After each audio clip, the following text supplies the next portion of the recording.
وضعیت اقتصادی زیر صفر است. با خدا اگه نکنه داشتیم دید میکرد که از این چیز هم بسر بود، چرکی که براش میگه از اون بسر بود. بسم الله الرحمن الرحیم. در هوای سرد زمستانی تن نیازمندان گرم کردن عجب پاداش بیشتر داره. علای متعال مهربانی میکنن کسانی که اموالشان شب روز به طور پنهان و آشکار به خاطر رضایت او و در راه او مصرف میکنن، نه ترسی دارن و نه اندوهگین خواهند شد. 1500 خانواده در یک هفته ما توزیع داریم. 7500 خانواده را امروز دعوت کردیم، 7500 روز بعد دعوت میشن. علای متعال کسایی که هم گرفتن عجب پاداش وافر به این رابطه.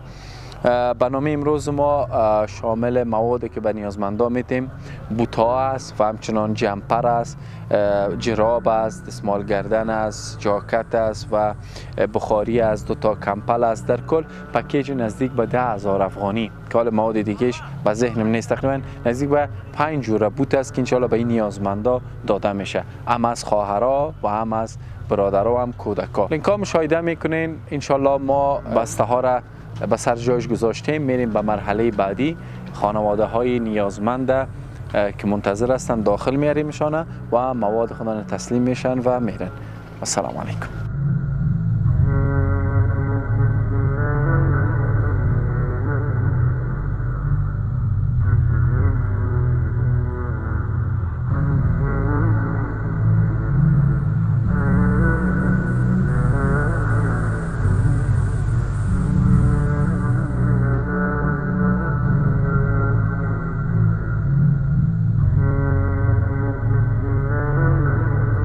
اقتصادی وضعیت مسنگره یا دین خدا ایدی خدا بخش خبر ده او که دقیق زبونی بیا و پوشی که وضعیت سر رقم سره ده.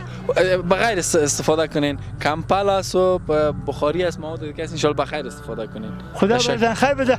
با خدا اگه نکنه داشتیم دید میکرد که از این چیز هم بسر بود، چرکی که براش میگه از اون بسر بود. بیا خیر باش. بخیر باش. خدا زیاد صاحب از همه شما نصیب. زنده باشین. بخیر. خوب هستین کاکو؟ شکر فضل خدا زنده باش. چطور است وضعیت اقتصادی تان در هوای سرد؟ والا وضعیت اقتصادی دیگه خوب نیست. خودتان سرپرست فامیل هستین؟ بله سرپرست فامیل هستم. چند نفر هستین در خانه؟ 7 نفر. 7 نفر. ان شاء الله مواد بگیرین بخیر مشکلتان تا اندازه حل شه. بخیر باشین.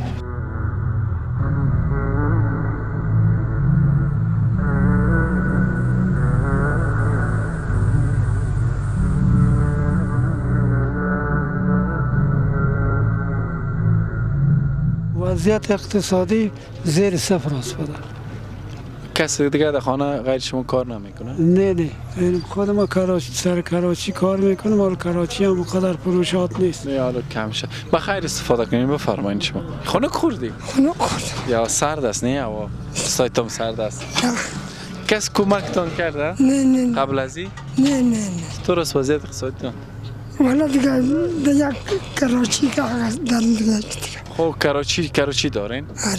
خدا مشکلاتتان حل کنه. وضعیت اقتصادیتان چطور است؟ شوهرتان چی کار میکنه؟ شوهرم رکشاوان است، یک رکشای کرایی داره، روز 2.5 روپیه به او میده، 50 روپیه به ما میمونه. و این تفلکت است؟ این تفلک. خب وزیر خونه می آوردید نیست که از دیگه در خانه بر کی لایش کنم. 2 تا اشتکاکای دیگه ما به همسایه ایلا کردم. خب اگه مریض شوه؟ خدا نکنه دیگه چطور کنیم، مجبور هستیم. نه قاوردین. و با زمستان چیز آماده گرفتین؟ نه چیز تال نمانده. هیچ چیزه؟ نه بیا در شوهر به مایی بسته کنج خانه افتاده، هر کس که باور نمیکنه بیا خانه مرا فیلم برداری کنه. زمستان کس بر آمادگی چیز نگرفته بود؟ نه بیا در این کاغذا و یاره که از بار جمع کردیم و نموره میسوزانیم. به خدا مشکلتان حل کنه. مواد بخیر استفاده کنیم. بفرمایید.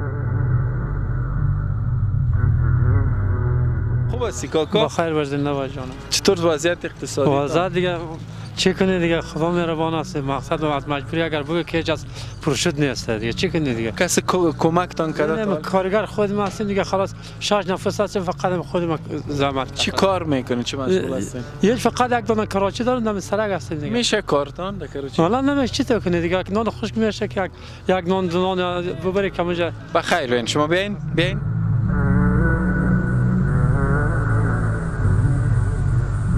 مواد از شما. این مواد از شماست. بخیر باش. بفرمایید. چطور است وضعیت اقتصادیتان کسب؟ والا با شکر از این مزه راج نیست، کاروبار نیست، بخی بیکار هستیم، بچه هم بیکار، خودم بیکار هستیم، وضعیت خراب است بخی. با زمستان چیز آمادگی نگرفته؟ نه ندارم، هیچ پیسه ندارم، خانه کرایه هستیم. خدا مشکلاتتان حل کنه. بخیر بفرمایید.